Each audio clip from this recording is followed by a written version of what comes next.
pronta pra revelar o segredo? Tô pronta, João. Veja se é normal uma mãe revelar isso pra filha, na boa, hein?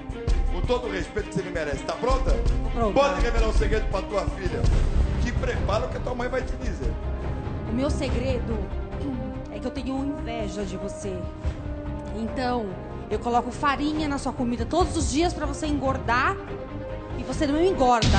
Bom, até que engordou um pouco, né? Uns 5 quilos, já dá pra perceber. Isso eu já sabia, João. Tá? Inveja. E se você A inveja, quiser...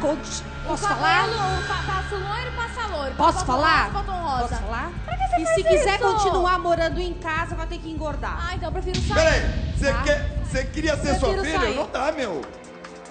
Você tem... Invejosa. Peraí, você tem noção do que você Invejosa. tá falando? Eu tenho noção. Invejosa. É muito grave, meu. Isso é psicológico, meu. Você, na Invejosa, boa. ela é louca. Não, eu falei. invejosa não é invejosa. Esse é um outro, tem outro nome. Eu não vou dizer o nome porque eu não sou Você maluco. fica engorda. Você queria ser sua filha? Queria. Tá ficando velha? Não. Não, velha eu não sou. Velha ela não é. Aí é o problema, tem que fazer um tratamento psicológico, que não é normal. Você quer que a tua filha engorde? Ela vai engordar, senão ela vai sair de casa. Ela tá Eu já então vi de tudo saio. nesse programa. Eu já vi de tudo, né? Então eu saio. É uma Você vai barbaridade, sair. meu. Eu saio. Tinha que ser comigo aqui. Ela é louca. É normal isso? Eu não sou louca, não. É a Você é realidade. Vai com Deus, vai lá, vai com Deus. Dá um beijinho aqui, dá um beijinho aqui. Vai com Deus, vai lá.